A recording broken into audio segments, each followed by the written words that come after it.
發佈會嘅主角 Real Studio 到底係一間點樣嘅公司？點解佢哋會構思到呢個咁震撼人心，甚至乎可以話係雕像品類入面絕無僅有嘅設計思路呢？我哋事不宜遲，馬上有請 Real Studio 嘅主理人蕭先生為我哋親自講解，掌聲唔該。謝謝大家，尊敬的各位來賓，大家好。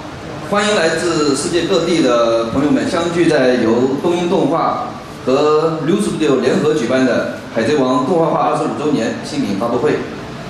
我非常榮幸能代表 Real Studio 向大家介紹我們的最新產品，並分享我們的創作經歷和心得體會。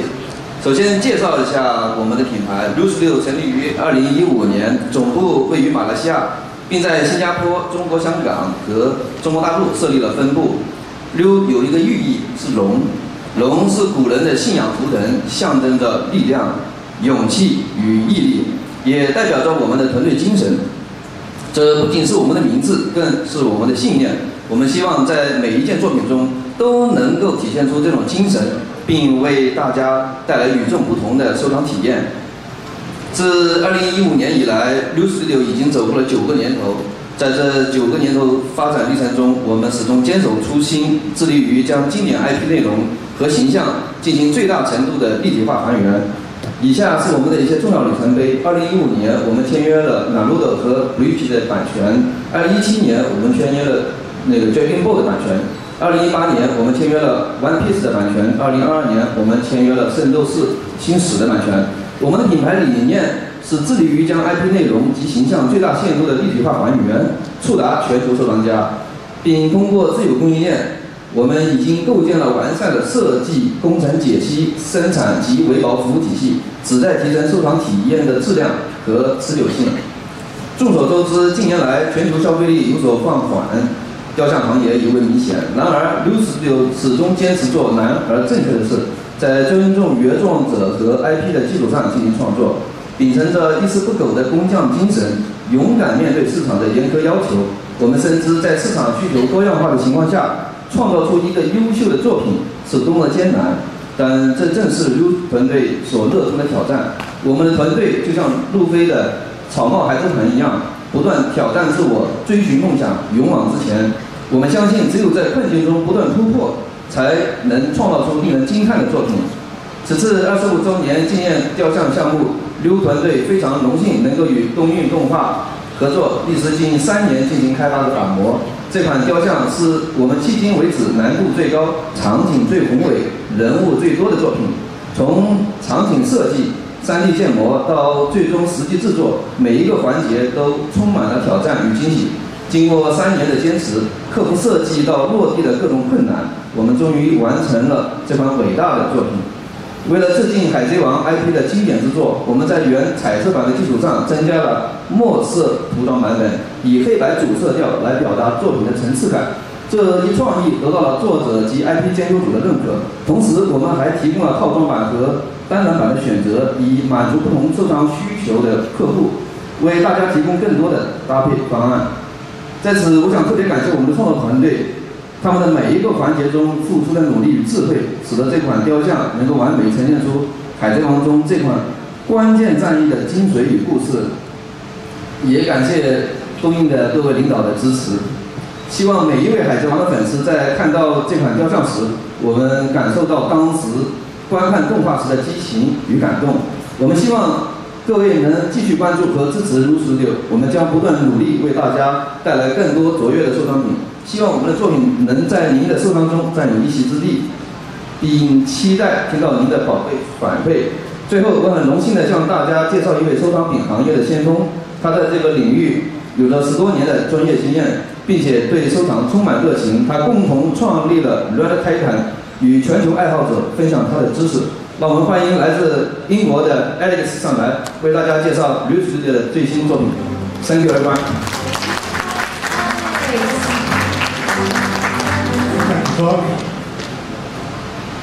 Good afternoon, everyone. It's a real privilege to be here today to celebrate the 25th anniversary of One Piece. The story has meant so much to us over many years, and to see it honoured in such a big way is truly exciting. So a big thank you to TUI Animation and Rio Studios for bringing us together for this special event. For those of you who don't know me, I'm Alex Thomas. I'm one of the co-founders of Red Titan. Unfortunately, my partner Gio couldn't be here today due to family commitments, but we're both incredibly passionate about this industry. Red Titan is a media platform and more importantly, a community, born from a shared love of collectibles, art and storytelling. What started as a simple YouTube channel has grown into an incredible journey, connecting collectors from all the corners of the globe. At Red Titan, we focus on more than just showcasing statues. It's about celebrating the craftsmanship, the passion, and fostering a community that embraces all that we love. That's what makes this industry and events like this so inspiring. Now, One Piece is a story that's about chasing dreams, overcoming obstacles, and bonds of friendship, which is why Rio Studios' raid on Onigashima feels so perfect for this milestone. The level of detail, thought behind the ink wash version as a nod to the manga, and the vibrant colours inspired by the anime, it all comes together to create something truly extraordinary. It isn't just a collectible, it's a work of art. 係啦，咁Alex 咧頭先都講得非常之好啦。One Piece 係一個追尋夢想、克服困難、一個勇敢嘅故事嚟嘅。咁精美、咁龐大嘅一片 art piece 啦，我哋唔好講咁多，不如即刻睇下官方製作嘅精彩片段啦。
啊，咁複雜嘅設計咧，我知道短幾分鐘其實真係好難 showcase 晒佢全部嘅 highlight 位嘅。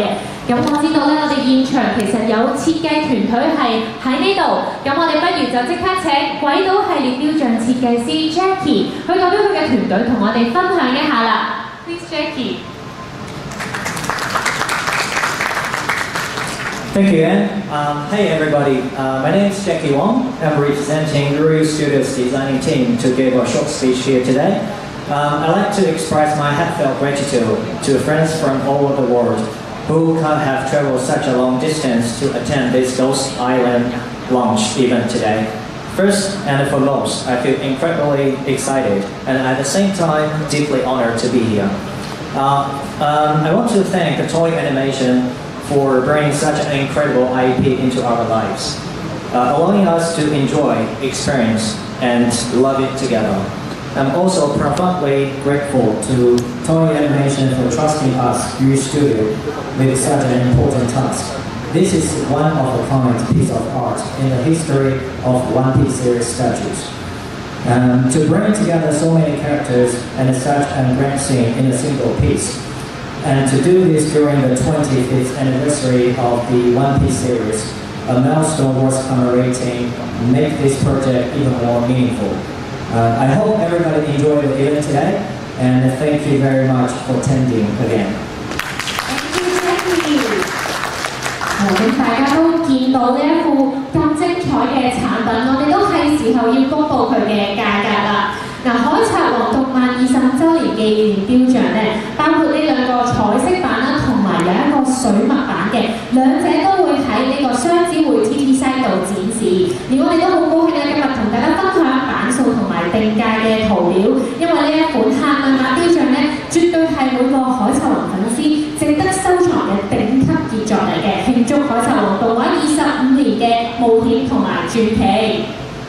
咁首先我哋介紹下先啦，彩色版咧只會係限量75套嘅，售價不如我哋估下，有冇人想估下美金會係幾多個888咧？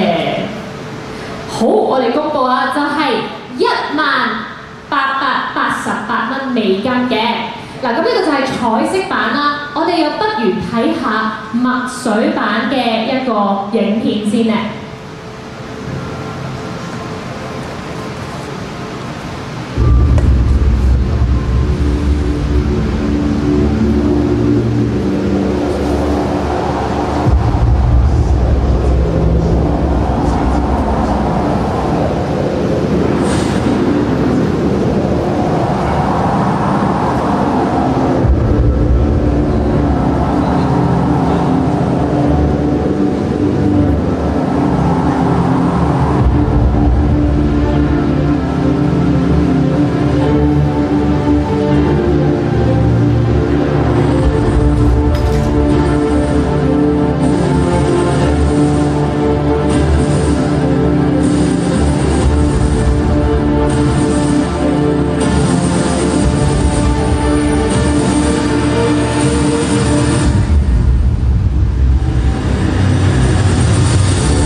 係完全唔同 feel 㗎嚇。咁墨色版咧，我哋公佈下個版數先啦。墨色版我哋全球咧會係限量25套嘅，而我哋又公佈埋個售價3萬啦，頭先就係1888啦。到底我哋墨水版我哋想估下咧，就係12,888蚊美金。每一件作品咧都係配有一個優雅嘅藝術盒同埋一張專屬嘅預約卡，係會令你驚歎嘅。咁我哋嘅價格同版本而家大家都知道詳情啦，千祈唔好錯過擁有呢個獨特海賊王歷史珍品嘅機會啦。嗱，呢一款咧係數量有限，所以大家要收藏咧真係要馬上行動啦。咁我知道大家見到個產品咧係哇一聲，咁見到個價錢都係哇一聲。咁但係我哋咧今日喺現場難得有設計師咧，有收藏家啦，仲有神秘嘉賓同我哋分享下。不如我哋就先逐個問下佢哋問題啦。First of all, may I invite Alex, and I would like to have some questions for you. 咁 Alex 頭先講到咧，佢係一個非常之資深，而且佢個 YouTube channel 都係非常之有人氣嘅一個收藏家嚟嘅。咁我哋不如問下佢對呢個動漫行業同埋對於東映呢啲作品嘅睇法啦。First of all, with the rise of global streaming platforms, anime has reached so many new audiences worldwide. How do you see the future of anime, and how can it continue to evolve in the future in your eyes? Thank you, that's a great question. And honestly, I could talk about this for hours. I'm going to keep it brief. Growing up in the 90s, back when anime wasn't very mainstream, finding it was a real journey. You couldn't just stream on TV. I remember scouring the shelves at Blockbuster Video. I remember waiting late at night to record something on VHS, or have to swap things with my friends at school. And if you were lucky, you'd go to a Comic Con and you'd pay a crazy price for things if you could find them. You even then have to trade tapes with friends to make up a complete series. And I think the struggle made it feel quite magical, and it was all part of the experience to have this hunt. Now with the global streaming platforms, anime is everywhere, and it's amazing how accessible it's become, reaching people all over the world and breaking down cultural barriers. The magic isn't in the hunt anymore, and it's about how much is available and the variety of stories you can dive instantly into.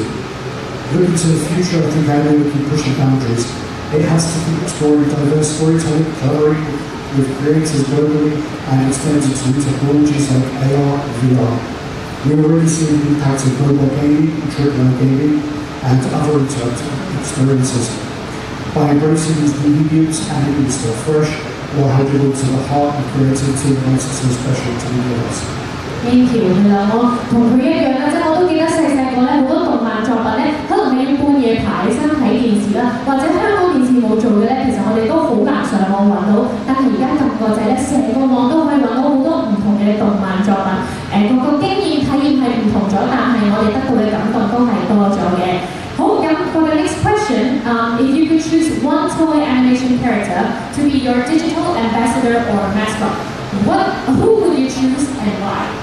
Okay, thank you. I'm going to cheat there. I'm going to choose 3, but you have to hear me out here. So G on my channel, he's my channel partner. The clear choice for him is Zoro. Zoro's loyalty, strength, and fearless determination reflects Gio's bold and steadfast approach within our title. He is the rock that helps anchor our channel. For myself, I would choose Trafalgar D. Walter Law. Law's calm, calculated, and strategic nature mirrors how I approach the channel's direction, always weighing out the risks, planning the moves, and ensuring we stay on course. For Red Titan channel as a whole, it aligns perfectly with my photography. Our channel embodies Luffy's adventurous spirit, passion, and abilities bringing together. Like Luffy, we're always striving to explore new horizons and build strong, vibrant community of collectors. Together, this trio perfectly represents the heart of Red Titan. Adventurous, like Luffy, bold, like Zoro, and strategic like Law.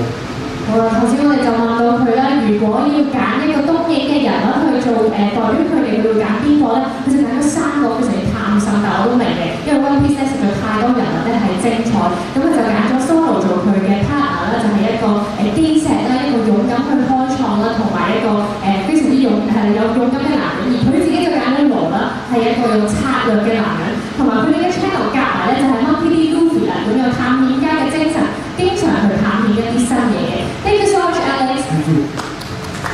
跟住我哋有請多次 Jackie 咧去問下佢一啲設計上嘅問題啦。Please, Jackie. So 我哋真係好想知道咧，其實點解會諗到到要用軌道呢一樣嘢去做模型，同埋點樣去 design 出嚟嘅。So Jackie, what inspired you and your team to draw this one-piece ring on Onigashima concept art that features such a delicate and detailed piece?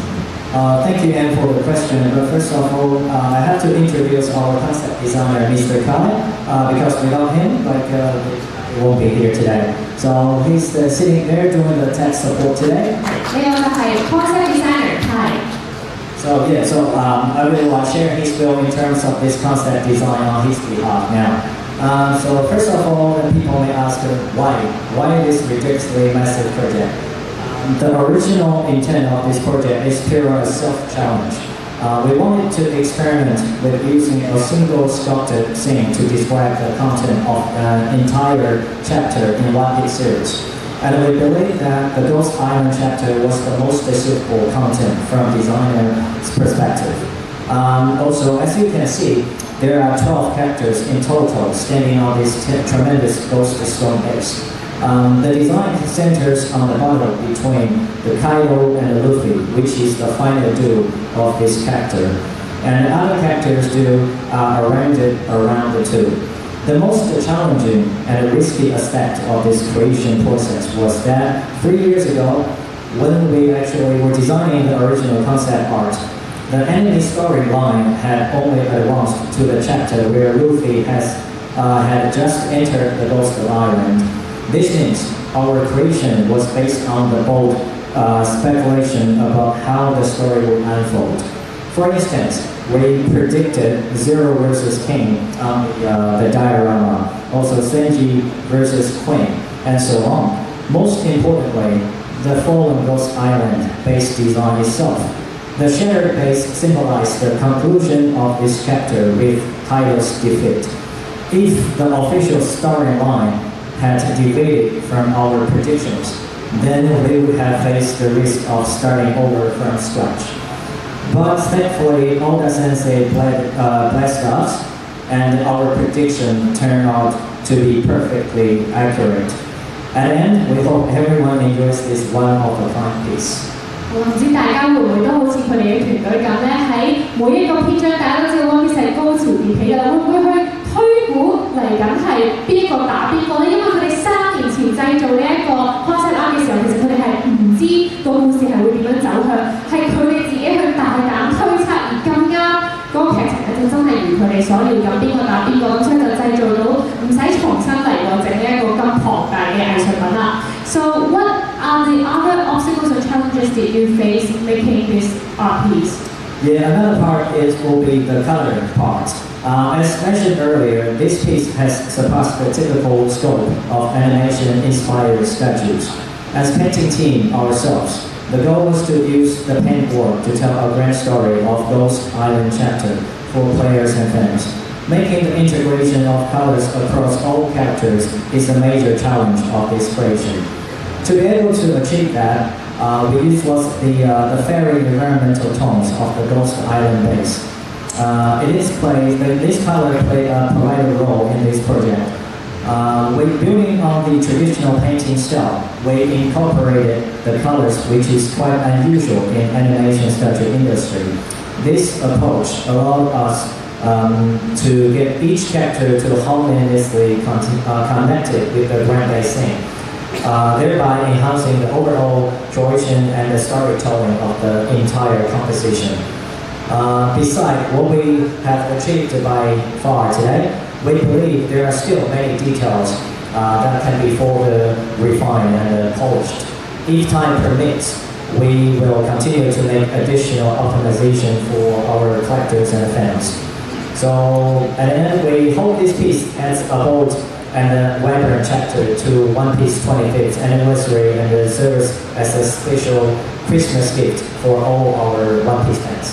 Thank you. Thank you, Jackie. Thank you. 我覺得咧最犀利嘅係大家而家見到咁精美，已經係咁靚、咁完整到咁高嘅呢個產品咧，佢居然話嚟緊，佢哋有時間嘅話會整得更加靚，再去加多啲嘅刺激俾大家嘅。咁另外啦，我哋頭先睇咗呢啲產品嘅時候咧，其實我知道在場已經有一位 fans 咧係一早已經話要買入呢一個嘅產品，亦都係我哋今日嘅一個特別嘉賓嚟嘅。咁我哋不如有請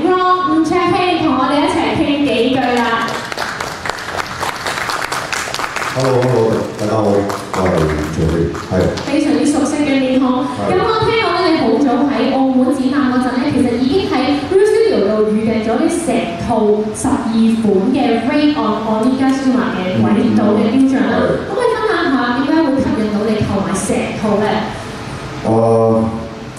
因為阿蕭哥第一次俾我睇嗰陣時，我覺得好震撼。因為之前本身即係實話實說，我係中意美漫多啲嘅。咁我睇到阿蕭哥原來佢即係設計咗一個咁靚嘅海賊王之後咧，我直情愛上咗海賊王。咁所以我就同阿蕭哥我就訂咗一套，咁就擺咗喺我展覽嗰度。我而家如果諗緊我展覽完咗之後，我屋企係點樣放？啊！呢個絕對會係大家嘅一個諗法係啦。咁我亦都知道你有好多 fans 嘅，咁通過動漫嘅熱愛咧，其實有冇話拉近你同粉絲嘅距離啊？其實有嘅，因為自己本身有自己做一個有個品牌啦。其實我自己本身細個係冇乜玩具嘅。咁唔知點解突然間大個咗就好想即係儲一啲收藏一啲我自己中意嘅一啲品，即係一啲雕像啦。咁自己係即係擺到屋企就冇得好擺，所以希望可以做一個展覽，跟住同啲 fans 可以一齊互動啦。咁其實每一個人物都好啦，或者係英雄嘅人物都好啦，其實佢哋背後都有一個故事，有佢嘅故事就係可能係好勵志嘅。咁我再睇翻海賊王嘅時候，原來其實海賊王係屬於呢個日漫裏面係好經典嘅一部卡通片嚟嘅。咁所以我就覺得如此能夠做到咁靚、咁宏偉、咁震撼嘅一個雕像咧，咁其實我為阿蕭哥而幫忙，係啦。咁你頭先佢講到啦，即係因為呢副雕像其實愛上咗海賊王，咁亦都係嘅。海賊王非常非常之熱血同感人啦。咁多個角色入面有冇話最中意邊位？可唔可以同我哋分享下個原因咧？我中意胡鬚咯，係啦。咁我覺得佢係因為我自己佢未喺成套嘅時候咧，我都有一個我自己收藏嘅單個嘅一個嗰個雕像。咁所以我就自己本身開始會逐個儲，誰不知阿蕭哥就出咗全套，咁我不如全套一次過買咗佢啦咁樣咯。好，咁如果俾你揀啊嗱，惡魔果實咧就係我哋 One Piece 入面一個重要嘅一個元素，你會揀咩果實去做你嘅能力咧？有咩果實揀？哇！咁我哋又主角開始數起㗎咯喎，佢個橡膠啊，係啦，不過果實咧就係唔可以落水嘅。有好多㗎，有啲飄果實啊，有呢個醫生嗰個果實啦，有我哋 Robin 嗰個手嘅好多隻手嘅果實啦。我中意醫生嗰個果實多啲，係。好，咁最後啦，有冇嘢想同中意你又中意東映嘅粉絲講咧？其實雕像係一件藝術品嚟嘅。其實以前我玩雕像，我唔知道佢哋嘅製作過程係點樣。到我開始去接觸雕像嘅時候，去咗蕭哥嗰個工場嗰度去睇嗰陣時候，原來嗰個雕像嗰個設計嗰個細節位其實係做來不容易。咁其實同埋佢係獨一無二嘅，你唔可以話呢隻爛咗之後去拼第二隻嘅手落去係唔得嘅。咁所以我覺得每一個雕像都有佢自己嘅靈魂，同埋佢自己個一個獨特嘅嘢喺度。咁所以我成日有時喺屋企，我就望住個雕像，即係好開心，個形態係咁樣。咁所以今次見到蕭哥呢個雕像嘅時候咧，其實可以360度去圍繞住呢個雕像去行嘅時候咧，你會睇到佢每一個細節位。咁希望日後多啲人去支持我哋嘅動漫啦，支持蕭哥啦。因為我知道蕭哥其實我識佢嗰陣時係去工場嗰度睇嘅。咁佢嗰個投入佢嗰個熱愛其實係原來除咗我之外，原來有一個唔係淨係做喎，佢都係熱愛跟住去做呢樣嘢。咁所以希望大家多支持。唔該晒吳總嘅分享 ，thank you 啦。係啦，真係好多人嘅心血心思咧，我哋用咗整整3年嘅時間咧去做到呢一個作品出嚟。咁當然大家亦都要多多繼續關注東映嘅作品啦。好，咁跟住落嚟咧，我哋首先不如有請翻咁多位嘉賓。照先啦。咁我們請 Clark 肖先生係啦，主理人，我哋一起拍一張大合照。